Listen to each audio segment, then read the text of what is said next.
ஏன் ட்ரம்ப் மேலே இந்த தாக்குதல் நடத்தப்பட்டது என்கிற கேள்விகள் நம் முன்னால் இருக்கிறது. ஆலன் என்கிற ஒருவர் ஏன் இந்த தாக்குதலை நடத்தினார்? வளமையாக என்ன பண்ணுவாங்கன்னு கேட்டால், இந்த மாதிரி ஒரு சம்பவத்தில் எங்கேயாவது ஒரு முஸ்லீம் பெயர் தாங்கி ஈடுபட்டான்னு சொல்லி சொன்னால் இஸ்லாமிய தீவிரவாதம் என்கிற ஒரு முத்திரையை குத்தி முஸ்லீம்கள் அத்தனை பேரையும் பயங்கரவாதிகளாக்கி, அதே போன்று இஸ்லாத்தையும் தீவிரவாதத்தோடு சம்பந்தப்படுத்தி அந்த மாதிரியான செய்திகளை தான் போடுவாங்க.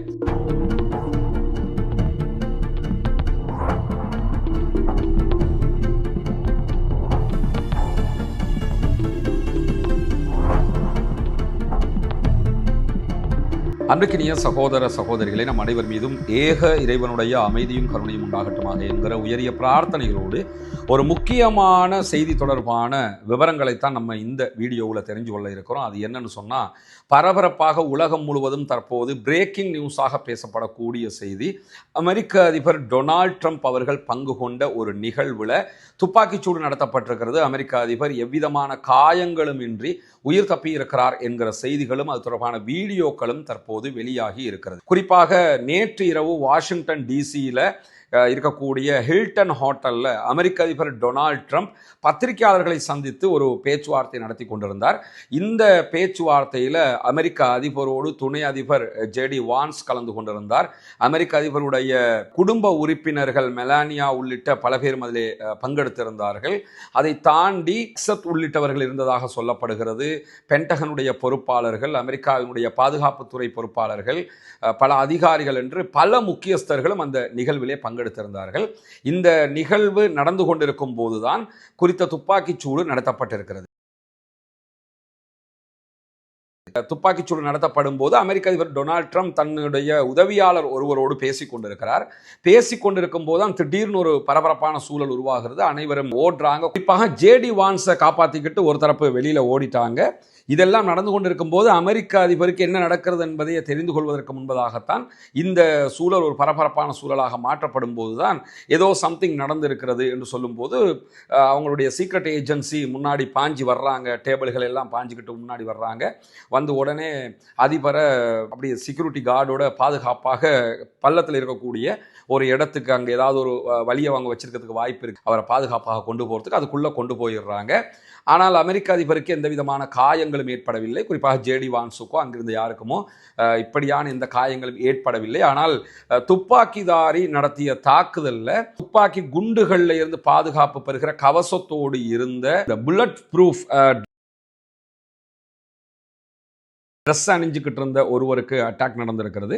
அவர் பிளட் ப்ரூஃபோடு இருந்தவர் லோக்கல் ஹாஸ்பிட்டலில் தற்போது அட்மிட் பண்ணப்பட்டிருக்கிறாரு.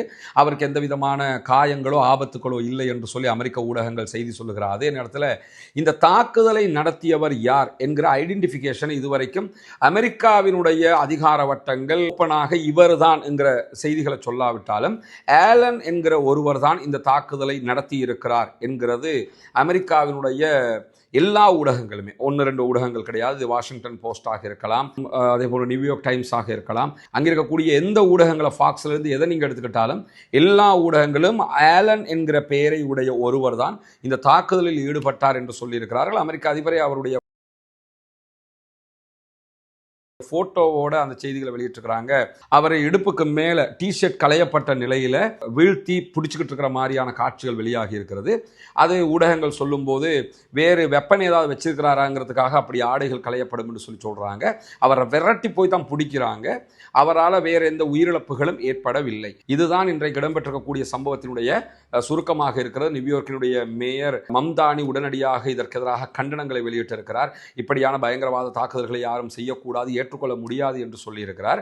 ஏன் ட்ரம்ப் மேலே இந்த தாக்குதல் நடத்தப்பட்டது என்கிற கேள்விகள் நம் முன்னால் இருக்கிறது. ஆலன் என்கிற ஒருவர் ஏன் இந்த தாக்குதலை நடத்தினார்? வளமையாக என்ன பண்ணுவாங்கன்னு கேட்டால், இந்த மாதிரி ஒரு சம்பவத்தில் எங்கேயாவது ஒரு முஸ்லீம் பெயர் தாங்கி ஈடுபட்டான்னு சொல்லி சொன்னால் இஸ்லாமிய தீவிரவாதம் என்கிற ஒரு முத்திரையை குத்தி முஸ்லீம்கள் அத்தனை பேரையும் பயங்கரவாதிகளாக்கி, அதே போன்று இஸ்லாத்தையும் தீவிரவாதத்தோடு சம்பந்தப்படுத்தி அந்த மாதிரியான செய்திகளை தான் போடுவாங்க. அல்லாஹ்வுடைய உதவியில் இந்த சம்பந்தப்பட்ட நபர் அப்படியான ஒரு நபர் மாதிரி எந்தவித அடையாளங்களும் படுத்தப்படலை. ஆலன் என்கிற ஒரு பேரில் தான் அவர் இருக்கிறாரு. ஆனால் எதுக்காக இந்த தாக்குதலை மேற்கொண்டார் என்கிற கேள்வி இருக்குது. அவற்றிலிருந்து ஆயுதங்கள் எல்லாம் கைப்பற்றப்பட்டிருக்கக்கூடிய செய்திகள் எல்லாம் வெளியாகி கொண்டிருக்கும் போது அமெரிக்க அதிபர் அவரிடத்துல ஊடகங்கள் உடனே என்ன கேட்குறாங்கன்னா, இந்த தாக்குதலுக்கும் ஈரானுக்கும் ஏதாவது சம்பந்தம் இருக்குமா அப்படின்னு சொல்லி கேட்குறாங்க. அவர் தெளிவாகவே சொல்லிட்டாரு, ஈரானுடைய யுத்தத்திற்கும் இந்த தாக்குதலுக்கும் எந்த எந்த விதமான தொடர்புகளும் இருக்கிற மாதிரி தெரியலை, அப்படியான எந்த விதமான அடையாளங்களும் இதில் இல்லைன்னு சொல்லிட்டாரு. ஆனால் அடுத்த நிமிஷமே திருப்பி இன்னொரு பத்திரிகையாளரை கூப்பிட்டு ஈரான் தான் இதை செஞ்சிச்சுன்னு அவர் சொல்லுவாரானா நிச்சயம் சொல்கிறதுக்கும் வாய்ப்பு இருக்குது, அதை புரிஞ்சுக்கிறங்க. ஆனால் முதல் கட்டமாகவே ஈரானுக்கு சம்மந்தம் இல்லை அப்படின்னு சொல்லிட்டாரு.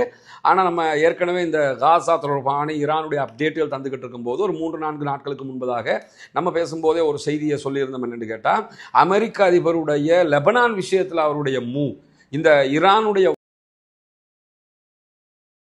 வார உடனடியாக நிறுத்துவோம் என்று சொன்ன ஒரு இடத்துக்கு வந்தது, மீண்டும் யுத்தத்துக்கு போகக்கூடாதுன்னு இஸ்ரேலை தடுக்கிறது, லெபனானில் நீங்கள் குறிப்பாக அட்டாக் பண்ணக்கூடாதுன்னு இஸ்ரேலை தடுக்கிறது எல்லாம் அமெரிக்க அதிபரை இன்னொரு பக்கம் ஜான் எஃப் கென்னடி அளவுக்கு கொண்டு போய் விட்டுருமோ என்கிற சந்தேகங்கள் எல்லாம் சர்வதேச மட்டத்தில் எழுப்பப்படக்கூடிய சந்தேகங்களாக மாறி இருக்கிறது. காரணம்னா, ஜான் எஃப் கென்னடி என்றைக்கு ஜூவிஸுக்கு எதிராக, ஜூவிஸ் லாபிக்கு எதிராக பேச ஆரம்பித்தாரோ, இந்த யூதர்களுக்கு எதிராக முடிவுகளை எடுக்க ஆரம்பித்தாரோ, அன்னைக்கு அவருடைய கடைசி காலகட்டம்ங்கிற விதமாக நடந்து முடிஞ்சதை நம்ம பார்த்துருக்கிறோம்.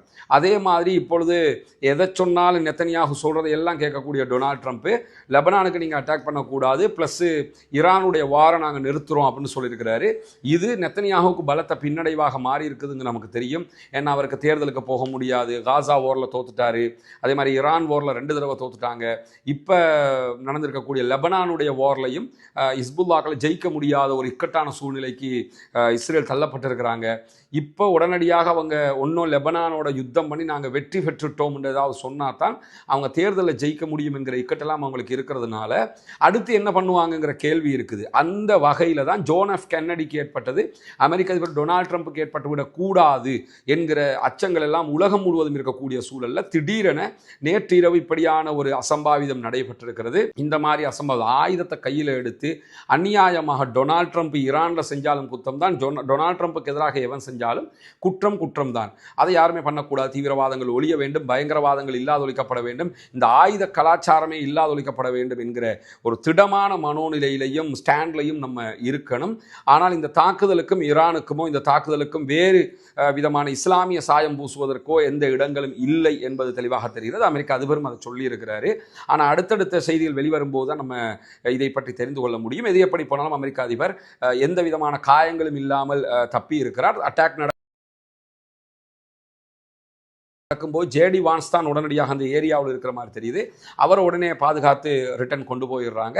பிற்பட்ட நேரத்தில் தான் அமெரிக்க அதிபர் டொனால்ட் ட்ரம்பை காப்பாற்றுகிறார்கள் என்கிற காட்சிகள் வெளியாகிருக்கு. அதை பார்க்குற எல்லோருமே தெரிந்து கொள்ள முடியும். தொடர்ந்து இணைந்திருங்கள் ரஸ்மின் மேசி நியூஸ் மற்றும் ரஸ்மின் டாக்ஸ் ஆகிய 2 சேனல்களோடு உங்களுக்கு தேவையான உண்மையான செய்திகளை கொண்டு வந்து தருவதற்கு தயாராக இருக்கிறோம். ஆக்கிரமிப்புகள் ஓய வேண்டும், ஆக்கிரமிப்பாளர்கள் ஓய வேண்டும், ஆக்கிரமிப்புகள் ஓய்ந்து ஆக்கிரமிப்பாளர்கள் ஓய்ந்து மத்திய கிழக்கிலும் முழு உலகிலும் அமைதி திரும்ப வேண்டும் என்கிற பிரார்த்தனைகளோடு அனைவரும் ஜனநாயக ரீதியாக ஆக்கிரமிப்பாளர்களுக்கு எதிராக தொடர்ந்து குரல் எழுப்புவோமாக. வாஹ் தஅவானா அல்ஹம்துலில்லாஹி.